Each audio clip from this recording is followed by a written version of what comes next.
volunteer. I'm a member of the Friends of the Cumbres and Toltec Railroad, and we're all volunteers. We're a 501c organization. As you'll see as we go along today, there will be line-side structures, and we're responsible for keeping those line-side structures painted and in good working order. We help them rebuild everything but the engines and the passenger cars, all the box cars and things. We help them keep them up and looking good for working. Please stay in your seats today until the conductor comes through and punches your ticket, and then there'll be a young lady come through and take your lunch ticket or your lunch, or she's going to tell you what your choices are for lunch. We'll get there at about 12:30. You're going to have about an hour to an hour and 15 minutes for lunch, and we'll explain all of that to you. Please be careful. Once the lady takes your lunch order and the ticket taker punches your ticket, you're going to be able to be free and roam the train everywhere but the last two cars. You can go back to the open car, the gondola back there. I'll be back there today explaining what we're seeing as we're going along the track. I'll try and not talk too much so you can enjoy the view, but feel free to ask any questions you want. I have a friend, Steve, is with me today, and he'll be roaming through the cars. We'll stop for lunch, like say, hour and a half. Make sure if you're going on, you get on this train. There'll be a wooden plaque on the back that says Antonito. If you're going back to Chama, coming back to Chama, there will be a ticket right as you come out of the lunchroom that says, be a plaque on that train that says Chama. So if you get on the wrong train, they don't back up and let you change trains.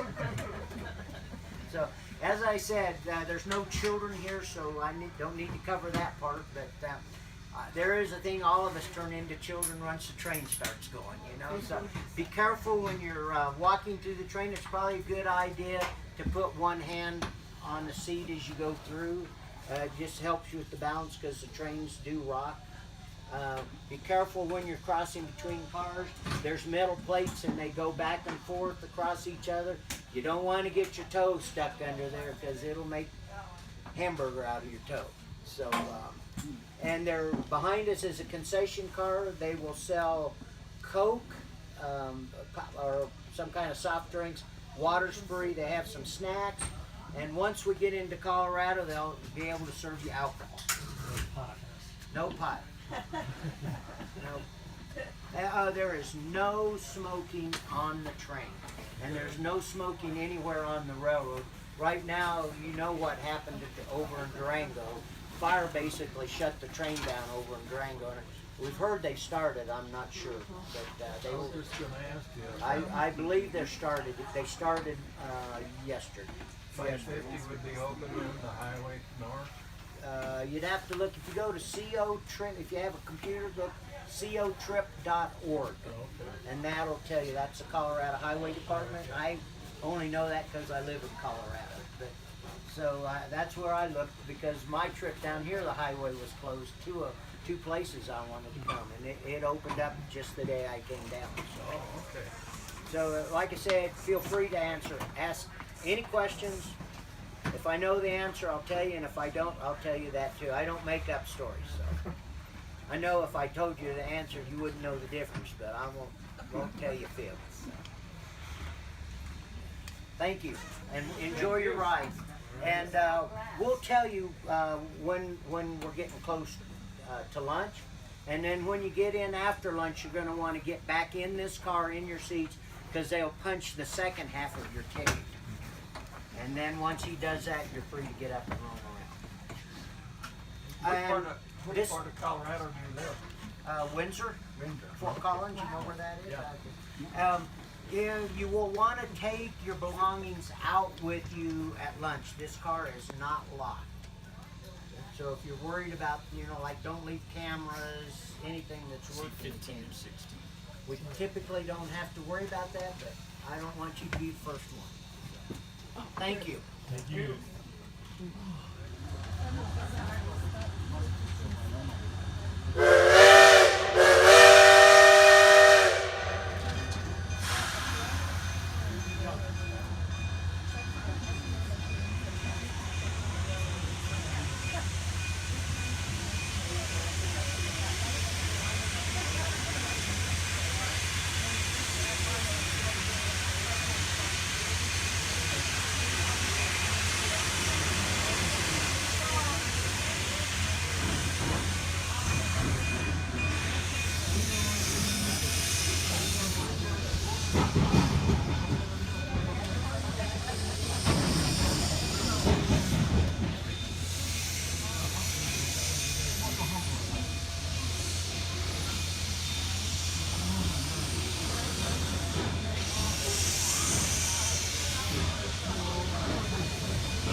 road down there. It is flat like it is a one-lane dirt road.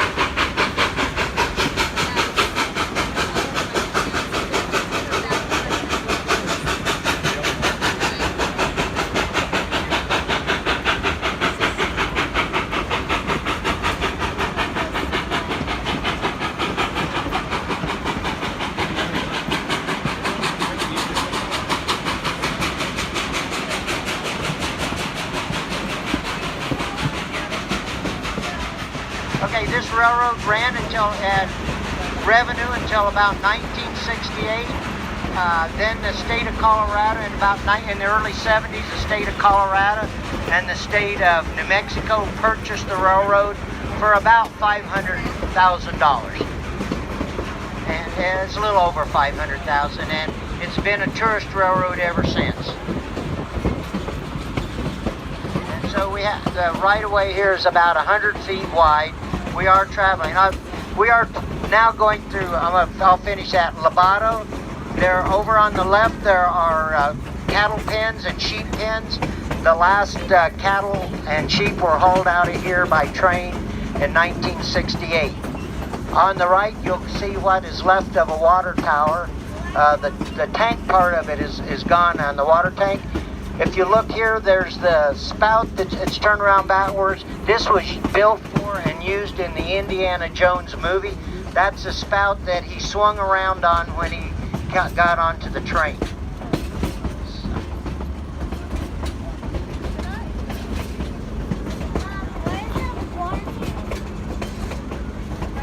Here on the left, these were the stock pins. They're falling down now.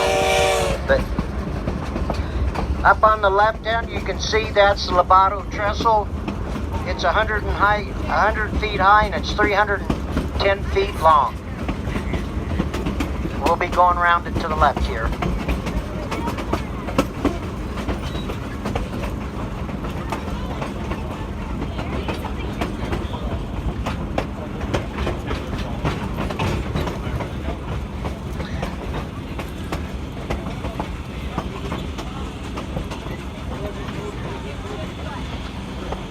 There are times when there's enough passenger on the train that one engine can't pull the train up the hill. They will stop here. The first engine will cross over, and then the second engine will carry the train across, because the bridge is not built to withstand the weight of two engines at the same time. So it can only go across one engine at a time.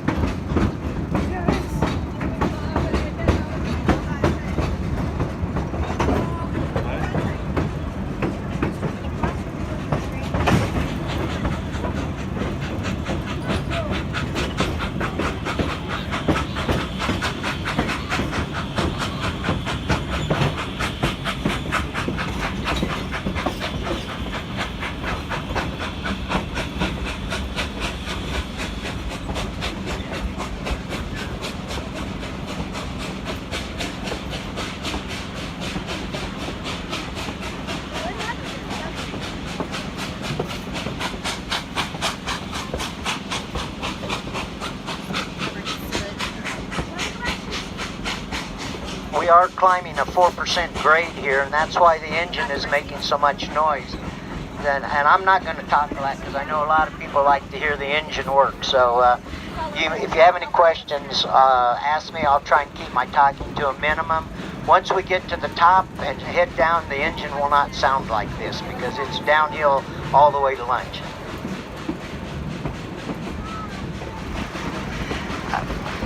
I will tell you that when we left Chama, we were at 7,888 feet. When we get to the top, we're going to be 10,015 feet.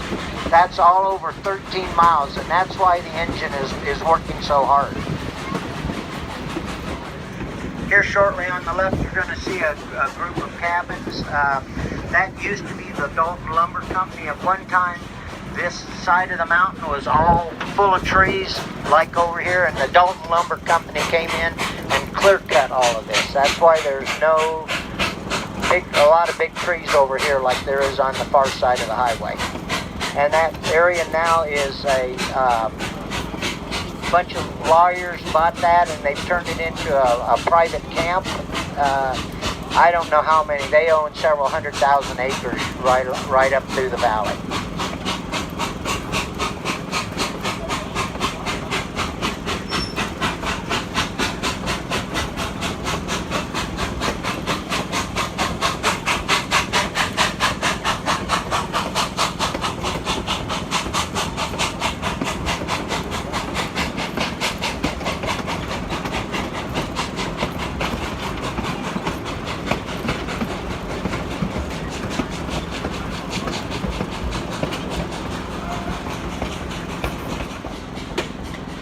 Here's the cabins on the left, and we will be coming to a crossing. You're going to hear the whistle blow.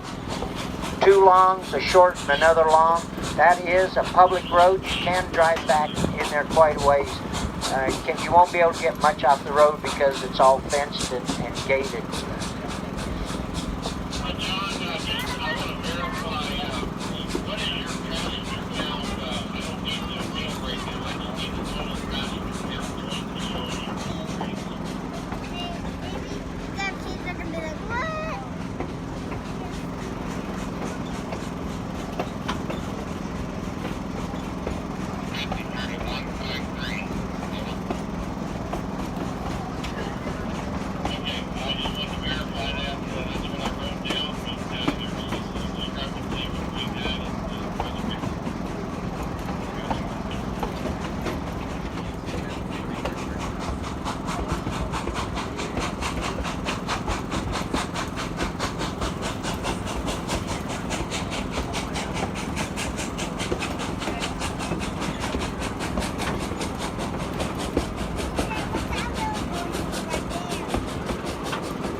As you'll notice, where the tracks get real close together, the upper level and the lower level, upgrade freight trains, the rear end brakeman used to like to get off the caboose, climb up that hill, inspect his train as it went by, and get back on the caboose.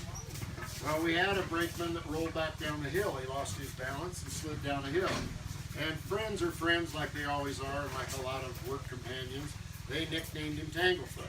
He didn't get hurt, you know, but he forever was named Tanglefoot. Also, that stuck with that location.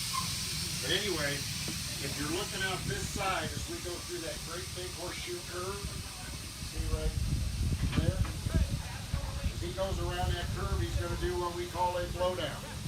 Mud and sediment collects at the bottom of that boiler. He opens a valve at the bottom of that boiler. He's not pulling hard anymore. He's not worried about keeping up maximum pressure. He lets this steam and water go through this valve he's opened up, which is at the bottom of the boiler, and it'll shoot out that side about 100 feet. If the sun is shining, you can get a nice rainbow.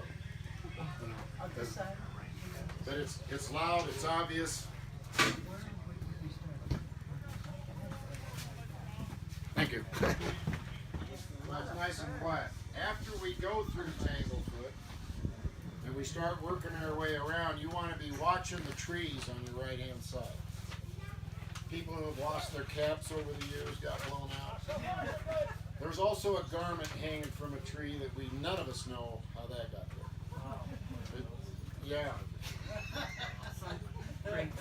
So, anyway, be watching.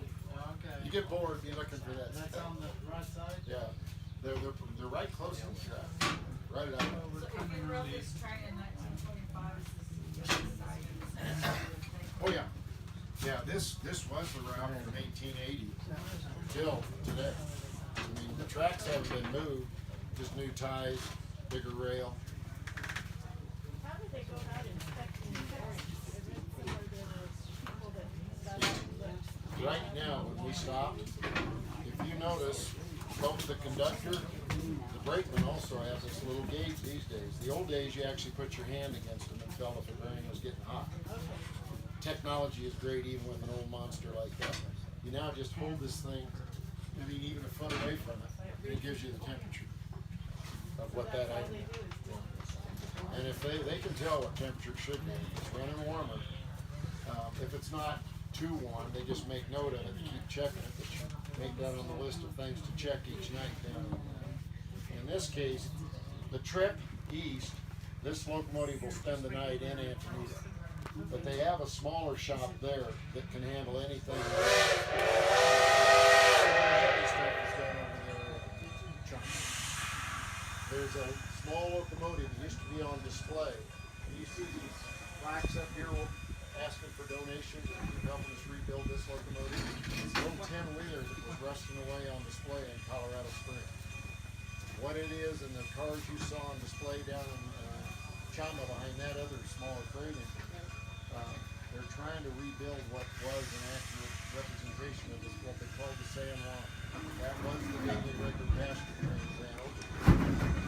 We just released the brakes. Of course, we rolled back down the hill till it got to the coupler tape. That's what that was. Now you'll feel rust and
Some people just ride to here and go back. Kids, all that cinder bear stuff is going back there. You heard me say that's the section house, the pool house, the cars performance section, even inspect the trains up there. The actual depot is down there to the highway one. The highway with not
One more step that way. Thank you. Thank you.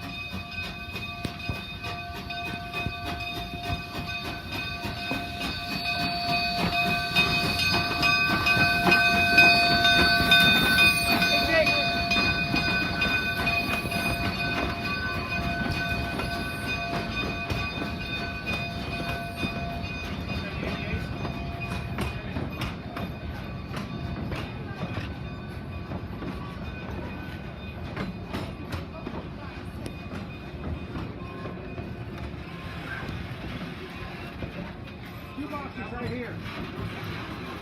We got one back here, Josh. I'll get this one. Hey, good. Excellent.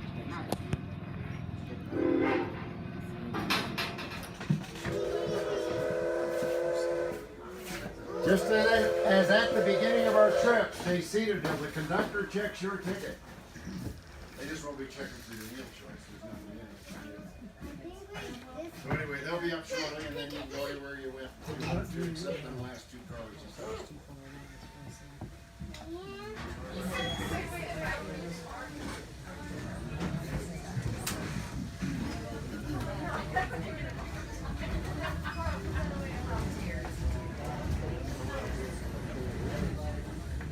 Okay, folks, please stay in your seat until the conductor can come through and punch your tickets.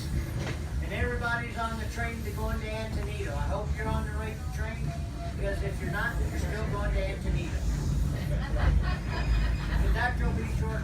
Once he punches your ticket, you're free to get up and walk around the train. You might want to watch the rain. I left my rain suit in Chama this morning, so I'm not standing out in the rain with you. I'm afraid I'll melt.